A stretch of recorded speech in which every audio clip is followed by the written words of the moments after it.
Hello नमस्कार, कैसे हैं आप सब लोग। मेरा नाम है राजा राजौरी और स्वागत है आपका एक बार फिर सीएस एकेडमी के एक और नई वीडियो में। तो चलिए फटाफट से शुरू करते हैं। हम पढ़ रहे थे मेटल और नॉन मेटल के बारे में। ये क्या है, हमारे क्लास 10th का चैप्टर 3 है, मेटल एंड नॉन मेटल्स। तो हमने मेटल्स और नॉन मेटल्स को पढ़ लिया था। इसके अलावा हमने उसके केमिकल प्रॉपर्टीज और फिजिकल प्रॉपर्टीज को भी कंप्लीट कर लिया था। अब हमें पढ़ना है क्या, कुछ इंपोर्टेंट रिएक्शंस। क्या है इंपोर्टेंट रिएक्शन? तो इंपोर्टेंट रिएक्शंस पढ़ने से पहले हमें एक रिएक्टिविटी स्केल देखनी है। इससे आपको यह समझ में आ जाएगा कि कौन सी मेटल सबसे ज्यादा क्रियाशील है और कौन सी मेटल सबसे कम क्रियाशील है। ठीक है, तो रिएक्टिविटी स्केल को देखते हैं हम। रिएक्टिविटी स्केल क्या है? सबसे पहली,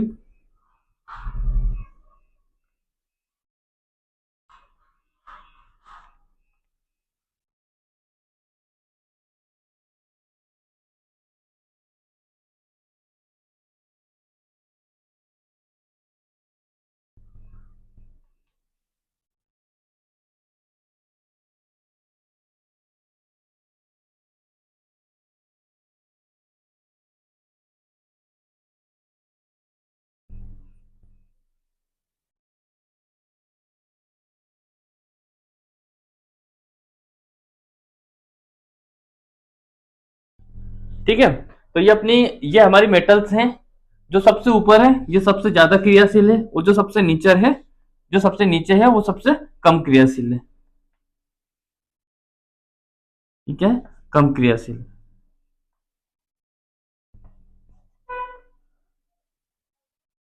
और जो सबसे ऊपर है ये सबसे अधिक क्रियाशील है, सर्वाधिक क्रियाशील।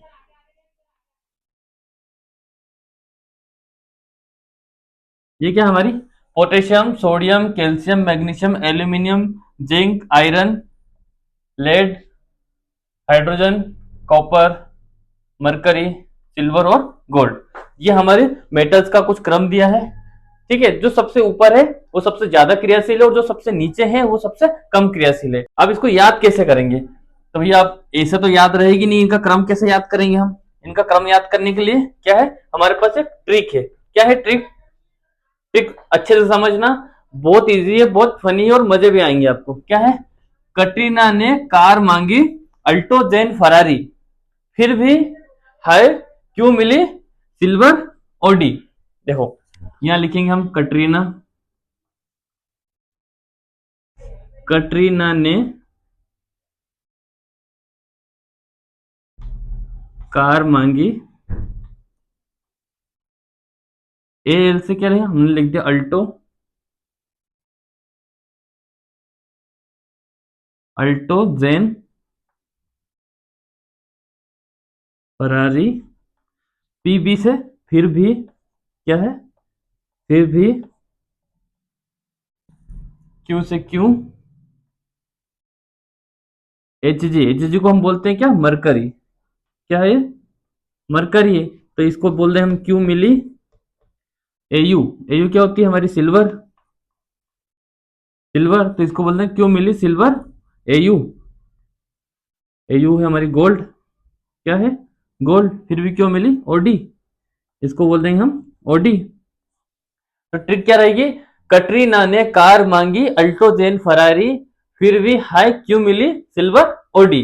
तो आपको समझ में आ गया ये ट्रिक है। तो ये रिएक्टिविटी स्केल है हमारी। क्या है? Reactivity scale. इसमें जो सबसे ऊपर की चार धातुएं हैं ये क्या है, ये सर्वाधिक क्रियाशील है सबसे, और बीच वाली ये कम क्रियाशील है, और ये नीचे वाली जो है तीनों ये क्रियाशील नहीं है, ये क्रिया करती नहीं है। ठीक है, तो आगे आपको समझ में। अगला क्या है, कुछ इंपॉर्टेंट रिएक्शन है। सबसे पहले क्या है, reaction of metal with water. क्या होगा जब हम किसी धातु की क्रिया पानी से करवाते हैं? तो क्या सारी धातुएं पानी से क्रिया करती है?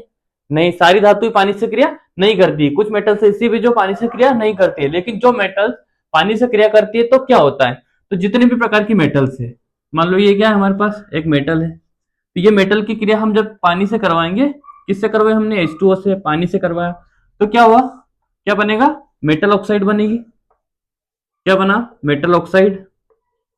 और क्या बनेगा, और बनेगी हाइड्रोजन गैस। कौन सी गैस बनेगी, हाइड्रोजन गैस। अगर आपसे एग्जाम में पूछ लिया जाता है कि जब मेटल्स की क्रिया पानी से होती है, किसी भी धातु, कोई भी धातु जब जल से क्रिया करती है तो क्या होता है, तो जल से जब मेटल क्रिया करती है तो मेटल ऑक्साइड बनता है, और कौन सी गैस बनती है, हाइड्रोजन गैस बनती है। लेकिन जो मेटल ऑक्साइड है, कुछ मेटल ऑक्साइड क्या होते हैं, जल में घुलनशील होते हैं। मान लो ये मेटल ऑक्साइड है हमारे पास, एक और मेटल ऑक्साइड। इस मेटल ऑक्साइड को अगर हम और पानी से क्रिया करवाते हैं तो ये क्या करेगा, ये मेटल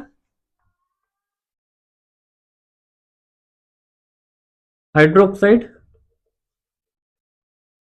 और H2O गैस बनाएगा। क्या बनेगा, जब ये मेटल ऑक्साइड की क्रिया वापस पानी से कराते हैं तो मेटल हाइड्रोक्साइड बनता है।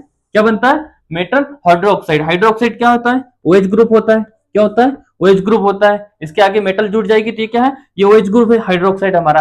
तो जब मेटल ऑक्साइड को और अधिक पानी मिल जाए या और अधिक पानी से उसकी क्रिया करा दी जाती है तो मेटल हाइड्रोक्साइड बनता है, और हाइड्रोजन गैस तो बन ही रही है। ठीक है, तो समझ में आ गया। जब भी आपसे पूछ ले कि जब पानी से मेटल की क्रिया होती है या मेटल को पानी में डाला जाता है तो क्या होता है, मेटल ऑक्साइड बनता है। अगर वो घुलनशील है तो मेटल ऑक्साइड वापस उस अतिरिक्त पानी से क्रिया करके मेटल हाइड्रोक्साइड बनाता है, और हाइड्रोजन गैस तो निकलनी निकलनी है। ठीक है, आगे समझ में। अगर आपसे पूछ ले जाता है तो इसको करके आना एग्जाम में, सीधे एग्जाम में क्वेश्चन आ जाता है, इस बात का ध्यान रखना। ठीक है, इसके पहले हमने क्या रिएक्टिविटी स्केल पढ़ी थी, तो रिएक्टिविटी स्केल को आप बहुत अच्छे से याद कर लेना कि कौन सी मेटल है जो सबसे ज्यादा क्रियाशील होती है, कौन सी मेटल है जो कम क्रियाशील होती है, और कौन सी मेटल्स है जो क्रिया नहीं करती। तो पेच स्केल को आप बहुत अच्छे से याद कर लेना। क्या है हमारी ट्रिक, कटरीना ने कार मांगी अल्टो जेन फरारी, फिर भी हाय क्यों मिली सिल्वर ऑडी। तो ये आपको याद रखना है। ठीक है, ठीक है। तो हमारी जो रिएक्टिविटी स्केल थी, हमारी जो रिएक्टिविटी स्केल है, सबसे टॉप पर जो है सबसे ज्यादा क्रियाशील धातु कौन सी है हमारे पास, एक तो पोटेशियम और क्या है सोडियम। ये दो हमारी सबसे ज्यादा क्रियाशील मेटल है। ठीक है, तो जब भी ये क्रियाशील मेटल को जब भी पानी में डाला जाता है तो ये इतनी तेजी से क्रिया करती है और इतनी जल्दी हाइड्रोजन गैस को रिलीज करती है कि तुरंत ये हाइड्रोजन गैस है ना आग पकड़ लेती है। तो इन दोनों के साथ जब क्रिया होती है तो क्या होती है, आग पकड़ लेती है, तो हीट जनरेट होती है। क्या होगी, हीट निकलेगी। क्या निकलेगी, हीट।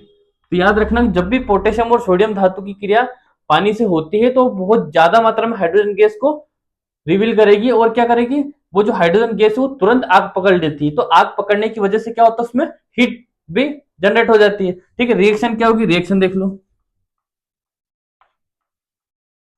रिएक्शन देखना, हमारे पास क्या है, पोटेशियम है और क्या है, पानी लिया।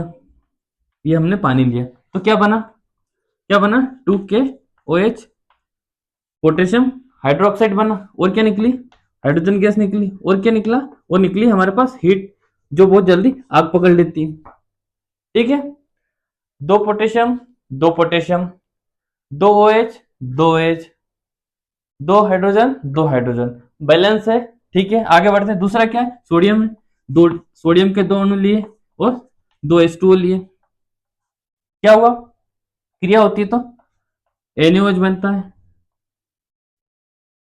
सोडियम हाइड्रोक्साइड बना, और क्या बनी, हाइड्रोजन गैस बनेगी, और क्या बनेगी, और निकलेगी हीट। ठीक है, ये क्या है, ये गैस है जो ऊपर की तरफ निकल जाएगी। आगे समझ में, दो सोडियम, दो सोडियम, दो OH, दो OH और दो हाइड्रोजन, दो हाइड्रोजन, हीट निकल रही है, हाइड्रोजन गैस निकल रही है और ऑक्साइड बन रहा है, हाइड्रोक्साइड बन रहा है। ठीक है, आगे इक्वेशन समझ में कि जब भी मेटल्स की क्रिया वाटर से होगी तो हाइड्रोजन गैस बनेगी, ऑक्साइड बनेगा, और सोडियम और पोटेशियम के केस में क्या होगा, एनर्जी रिलीज होगी। ठीक है, आगे समझ में। हम क्या कर रहे हैं, हम पूरी रिएक्टिविटी स्केल के अकॉर्डिंग पूरे चल रहे हैं। क्या है, हमने यहां लिख लेते हैं। रिएक्टिविटी स्केल में सबसे पहली धातु क्या थी हमारी, कटरीना, पोटेशियम। कटरीना ने कार मांगी, कौन सी कार मांगी, अल्टो वे फरारी। ठीक है, फिर भी हाय कॉपर क्यों मिली, मरकरी क्या थी, Hg, क्यों मिली सिल्वर OD। ठीक है, हमने देखा कि क्या पोटेशियम और सोडियम बहुत ज्यादा क्रियाशील मेटल है जो जल से तुरंत क्रिया करके क्या हीट जनरेट करती है, हीट जनरेट करती है। अब कुछ मेटल्स ऐसी भी होती हैं जो कि हीट जनरेट नहीं करती है। वो क्या करती है, उनकी जो क्रिया होती है वो बहुत धीमी होती है। कौन सी क्रिया होती है, धीमी होती है। किसकी बात कर रहे हैं हम, कैल्शियम की। क्या है, कैल्शियम। इसकी जब क्रिया जल से हम कराते हैं तो कैल्शियम ऑक्साइड बनता है CaOH2 और क्या निकलती, हाइड्रोजन गैस निकलती। नोटिस करना, हाइड्रोजन गैस पूरे केस में निकलेगी। जब भी मेटल की क्रिया पानी से होगी तो हाइड्रोजन गैस तो निकलेगी, वो तो कंफर्म है। ठीक है, अब कैल्शियम क्या है, बहुत स्लो क्रिया करता है, तो हाइड्रोजन गैस तो निकल रही है लेकिन कोई रिएक्शन नहीं हो रही है, कोई एनर्जी उत्पन्न नहीं हो रही है। ये क्रिया कैसी होती है, ये स्लो होती है। अब आगे बढ़ते हैं। अब यहां तक तो हमने देखा कि ये क्रियाशील मेटल है। ठीक है, ये क्या है, क्रियाशील मेटल है। अब क्या है, अल्टो जेन फरारी, एल्यूमिनियम जिंक और आयरन। अब ये क्या है, एल्यूमिनियम जिंक और आयरन डायरेक्ट वाटर से क्रिया नहीं करती है। ये क्या करती है, जो वाटर की भाप होती है, जो मॉइस्चर होता है, उस मॉइस्चर के टच में जब आती है तब ये क्रिया करती है। ये डायरेक्ट पानी से क्रिया नहीं करती है। कौन कौन सी है, अल्टो जेन फरारी। अब इस केस में क्या बनता है, हाइड्रोक्साइड नहीं बनेगा। क्या बनेगा, हाइड्रोक्साइड नहीं बनेगा। बनेगा क्या, सिर्फ मेटल ऑक्साइड बनेगा। देखो, एल्यूमिनियम की क्रिया जब पानी से करवाती है तो एल्यूमिनियम ऑक्साइड बना, एल्यूमिनियम ऑक्साइड बना और क्या बना, हाइड्रोजन गैस बनी। ये क्या है, सॉलिड है। ये क्या है, लिक्विड है। जब ये भी क्या है, भाप के रूप में है तो गैसीय फॉर्म में। कौन से फॉर्म में, गैसीय फॉर्म में। एल्यूमिनियम सॉलिड बना, एल्यूमिनियम ऑक्साइड बना और क्या हुआ, ये गैस निकल गई। अगला क्या है, आयरन। ये सॉलिड होता है और ये गैसीय फॉर्म में होगा, क्या कि भाप से क्रिया करवा रहे हैं। तो आयरन ऑक्साइड बना, फेरस ऑक्साइड बोलते हैं हम इसको, तो ये आयरन ऑक्साइड बना, सॉलिड। और क्या है, और क्या है, ये गैस निकल जाएगी। तो देखा हमने क्या, एल्यूमिनियम जिंक और आयरन, ये दोनों तीनों एलिमेंट ऐसे होते हैं जो डायरेक्ट जल से क्रिया नहीं करती है, उसके मॉइस्चर से, उसकी वाष्प से क्रिया करते हैं। ठीक है, अब आगे बढ़ते हैं। ये हमने तीनों कंप्लीट कर लिया, एल्यूमिनियम जिंक और। आगे जाएंगे तो लेड, कॉपर, HgCu और ये गोल्ड, सिल्वर, मरकरी, ये क्या करती है, पानी से क्रिया करते ही नहीं है। ये क्या है, ये पानी से क्रिया करते ही नहीं है। ठीक है, तो ये नॉन रिएक्टेंट एलिमेंट होंगे। क्या है, non reactant, non react element होंगे। ठीक है, आ गया समझ में। आगे बढ़ते हैं। अगली रिएक्शन क्या है हमारी, अगली रिएक्शन है कि जब मेटल और नॉन मेटल की क्रिया O2 से होगी तो क्या होगा, O2 ऑक्सीजन। जब मेटल, धातु और अधातुओं की क्रिया ऑक्सीजन से होती है तो क्या होता है, तो मेटल क्या करती है, क्या है यहाँ, क्या लिखा है, metal combined with O2 and form basic oxide. क्या बना रही है मेटल, जो धातुएं हैं वो ऑक्सीजन के साथ जुड़ जाती है और क्या बनाती है, क्षारीय ऑक्साइड बनाती है। क्या बना रही है, क्षारीय ऑक्साइड बना रही है।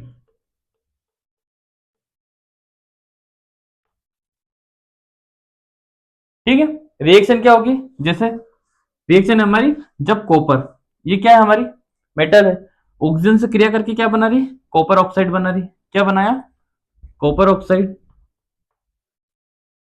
कॉपर ऑक्साइड बना।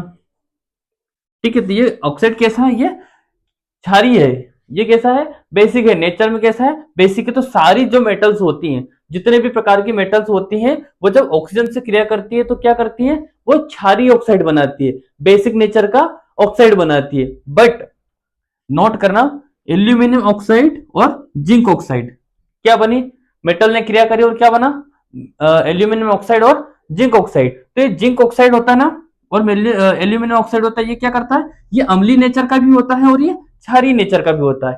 जब कोई मेटल ऑक्साइड दोनों प्रकार के गुणों का प्रदर्शन करता है, जो अम्लीय प्रकार का भी होता है और क्षारीय प्रकार का भी होता है, तो ऐसे ऑक्साइड को हम क्या बोलते हैं, एम्फोटेरिक ऑक्साइड बोलते हैं।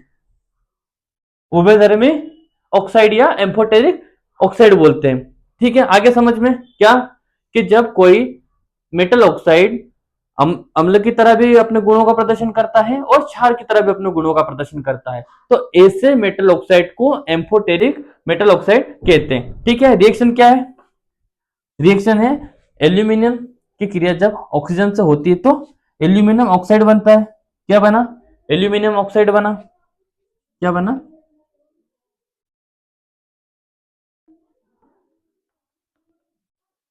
तो अब इसको प्रूफ करना, इसको हम प्रूफ कैसे करें, कैसे मान ले कि भाई एल्यूमिनियम ऑक्साइड जो है, जिंक ऑक्साइड जो है, वो बेसिक होता है नेचर में और एसिडिक भी होता है नेचर में। तो हम क्या करेंगे, इसको प्रूव करेंगे। तो इसके लिए कुछ रिएक्शन करेंगे। तो क्या है, हमें इसको सिद्ध करना है कि जो एल्यूमिनियम ऑक्साइड बना है वो क्षारीय कैसे होगा या अम्लीय कैसे होगा, उस एक ही ऑक्साइड के अंदर दोनों प्रकार के गुण कैसे मौजूद हो सकते हैं। तो इसको हम प्रूव करेंगे। क्या करना है हमको, प्रूफ करना है। हमको क्या करना है, प्रूफ करना है। तो हम करा रहे हैं एल्यूमिनियम ऑक्साइड की क्रिया जब हम HCl से कराते हैं। HCl क्या है हमारा, ये एक एसिड है। क्या है, ये एक एसिड है। तो जब हम अम्ल की क्रिया एल्यूमिनियम ऑक्साइड से कराते हैं तो क्या बन रहा है, एल्यूमिनियम क्लोराइड। अब ये क्या है, एल्यूमिनियम क्लोराइड, ये साल्ट है। क्या है, साल्ट है। और क्या बना, पानी। तो इसके पहले हमने रिएक्शन पढ़ी थी, तो हमने पढ़ा था कि जब नमक और पानी बनता है तब क्रिया हम किसकी कराते हैं, हम एक एसिड और एक बेस की क्रिया कराते हैं। तब ये एसिड तो ऑलरेडी है, तो ये क्या है, यहाँ इसको इसने बेस माना है। जब अम्ल और क्षार की क्रिया हम करवाते हैं तो हमारे पास लवण और पानी बनता है। ठीक है, तो यहाँ ये जो है एल्यूमिनियम ऑक्साइड, ये क्या है, एक क्षारीय पदार्थ के रूप में काम कर रहा है। ठीक है, अगली रिएक्शन क्या है, एल्यूमिनियम ऑक्साइड। और यहाँ हमने क्या लिया, सोडियम हाइड्रोक्साइड। ये क्या है, सोडियम ऑक्साइड, क्षार है। क्या है, ये क्षार, ये बेस है। तो यहाँ क्या बना, सोडियम एल्यूमिनेट। क्या है, ये सोडियम एल्यूमिनेट बना। और क्या बना, पानी बना। तो ये सोडियम एल्यूमिनेट। फिर हमने देखा ये क्या है, ये साल्ट है। और ये क्या है, ये पानी है। फिर हमने क्या देखा कि यहाँ हमने जब क्षार की क्रिया करवाई तब इसने क्या रिएक्ट करा, ये HCl की तरह, ये एसिड की तरह इसने रिएक्ट करा। किसकी तरह, एसिड की तरह रिएक्ट करा। जब एसिड अम्ल और क्षार की क्रिया हम करा दे तभी हमारे पास लवण और पानी बनता है। हो गया सिद्ध कि जब हम HCl से करवाते हैं तब ये बेसिक नेचर का हो जाता है, और जब हम क्षार से करवाते हैं, NaOH से कराते हैं, तो ये एसिडिक की तरह बिहेव करता है। तो आगे समझ में, तो इसको हम क्या बोलेंगे, एम्फोटेरिक ऑक्साइड। ठीक है,